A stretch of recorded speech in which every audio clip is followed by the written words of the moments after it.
मित्र नमस्कार. मी अरुण कुलकर्णी.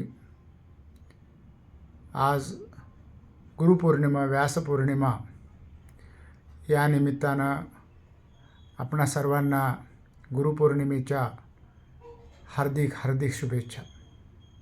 मित्रो, आजपासून आपण अध्यात्म चिंतन, अध्यात्म विचार आणि समाजातील रूढी, प्रथा, परंपरा, अंधश्रद्धा यावर काही विचार मांडण्याचा मी लाईव्हवरून काही प्रयत्न करणार आहे. माझे फेसबुक चॅनल मी सुरू केलेलं आहे. आधुनिक काळामध्ये आपण संगणक साक्षर होणं ही काळाची गरज झालेली आहे. त्यामुळं आपल्याशी संवाद साधावा हा माझा प्रामाणिक आणि शुद्ध हेतू आहे. व्यासपौर्णिमेच्या निमित्तानं मला जे विचारसागरामध्ये जे मोती मिळाले, अनमोल मोती मिळाले माझ्या सद्गुरूंकडून, ते आपल्यापर्यंत पोहोचवण्याचा प्रयत्न करतो आहे.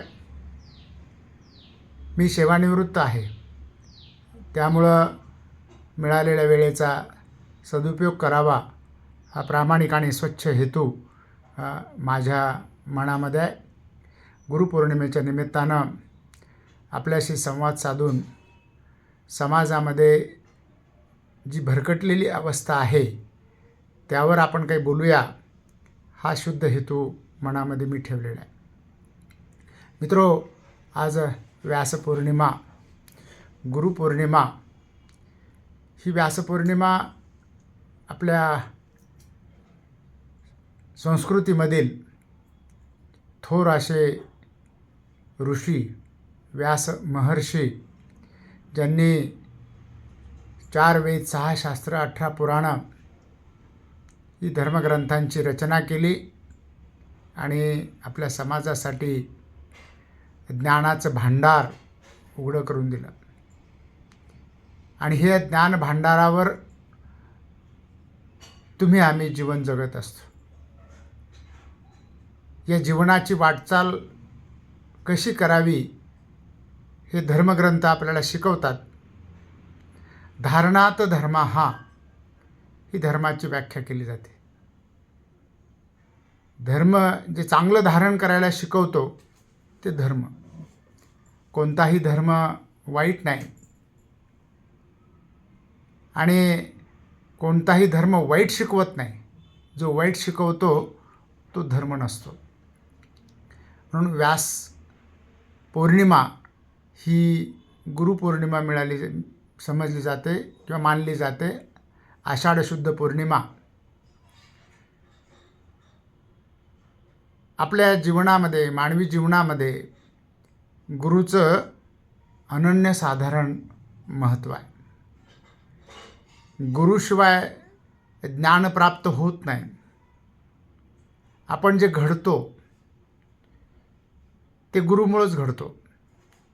गुरु आपल्याला ज्ञान देतात. म्हणून गुरुबद्दल असं म्हटलेलं आहे की गुरुर ब्रह्मा गुरुर विष्णू गुरुर्देवो महेश्वरा गुरु साक्षात परब्रह्म तस्मै श्री सद्गुरुवे नमः. गुरु हे कोण आहेत, काय आहेत? तर गुरु हे ब्रह्म आहेत. म्हणजे या सृष्टीचा निर्माता, या ब्रह्मांडाचा निर्माता, त्याला आपण ब्रह्म म्हटलं. गुरुर ब्रह्मा गुरुर विष्णू.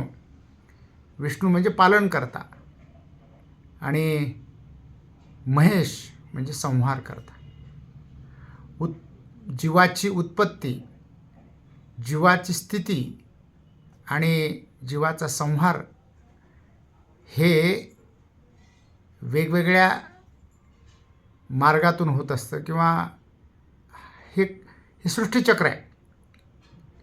या सृष्टीमध्ये जीव जन्मतो, काही काळ जगतो आणि कालांतरानं त्याचा संहार होतो किंवा त्याचा देह या स्थितीतून निघून जातो. मग आपल्याला बहुत जन्माचा शेवट नरदेह सापडे अवचट येथे वर्तावे चोखट नीती आणि न्याय.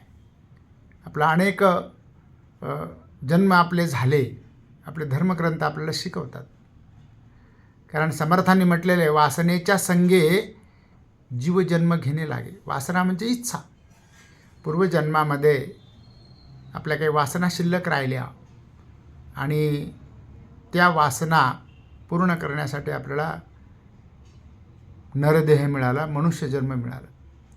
मन नावाच्या इंद्रियामध्ये ईश नावाचं तत्व जिथं घालून दिलं जातं त्याला मनुष्य म्हटलं जातं. आणि याच जीवाला म्हणजे मनुष्यालाच, मनुष्य प्राण्यालाच त्या ठिकाणी विवेकानं मनुष्य जन्म कशासाठी आहे, या जन्मामध्ये येऊन काय करायचं, आपल्या जीवनाचं अंतिम ध्येय काय असलं पाहिजे, हे धर्मग्रंथानं आपल्याला सांगितलं. समर्थांनी सद्गुरूबद्दलचं ओव्यामध्ये काही महत्त्व सांगितलेलं आहे. सुरुवातीला त्या दासबोध ग्रंथामध्ये तर त्यांनी म्हटलेलं आहे की आता सद्गुरू वर्णवेणा जेथे मायास्पर्श शकेना ते स्वरूप मज अज्ञाना काही कळे. कारण सद्गुरूला नाव नसतं, सद्गुरूला रूप नाही. नावातीत, गुणातीत आणि रूपातीत असं ते तत्व आहे. ते देहामध्ये येतात, आपल्याला शिकवतात. गुरु आणि सद्गुरू याच्यामध्ये फरक आहे. गुरु आपल्याला व्यावहारिक ज्ञान सांगतील, पोट भरायची विद्या सांगतील, पण सद्गुरू आपल्याला जीवनमुक्त करण्यासाठी आलेले असतात. याची देही याची डोळा पाहिन मी माझ्या मुक्तीचा सोहळा. याच देहामध्ये येऊन मनुष्य जन्माचं सार्थक करायचं आहे, विवेकानं जीवन जगायचं आहे. म्हणून मरावे परी कीर्ती रूप उरावे असं समर्थांनी म्हटलेलं आहे. मानवी जीवनातील ते अंतिम सत्य आहे ते म्हणजे या देहाला येणारं मरण.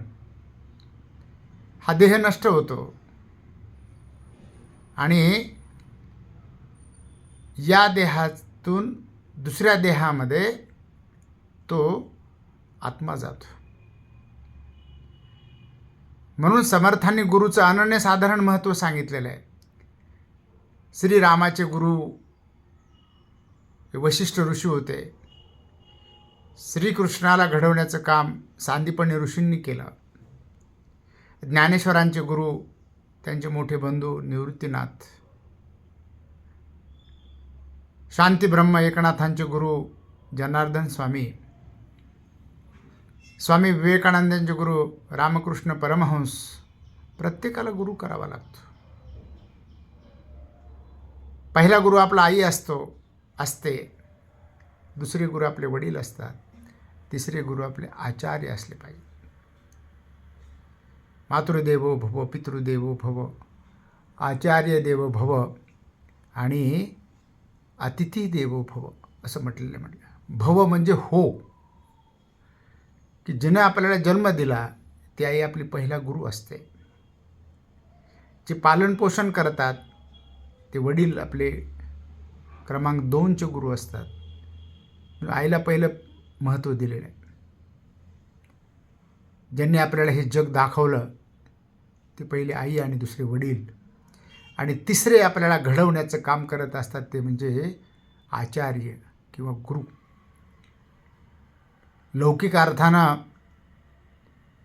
शालेय शिक्षण आपण घेतो, महाविद्यालयीन शिक्षण आपण घेतो, पदव्या मिळवतो, तेही गुरु आहेत. पण ते गुरु हे एवं पोट भरायची विद्या आपल्याला शिकवतात. म्हणून आपल्याला सद्गुरू मी कोण आणि देव कोण याची ओळख करून देतात.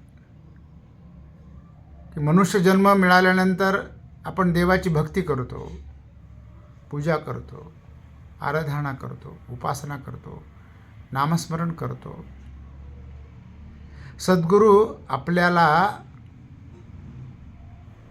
मार्ग दाखवतात. अंतिम मार्ग काय, अंतिम ध्येय काय आहे, कुठे जायचं आहे. आणि मग आपल्याला विचार करायला लावतात सद्गुरू. आपल्याला प्रश्न पडतो की देव कुठे आहे, देव कसा आहे, देव मूर्तीत आहे का, देव मंदिरात आहे का.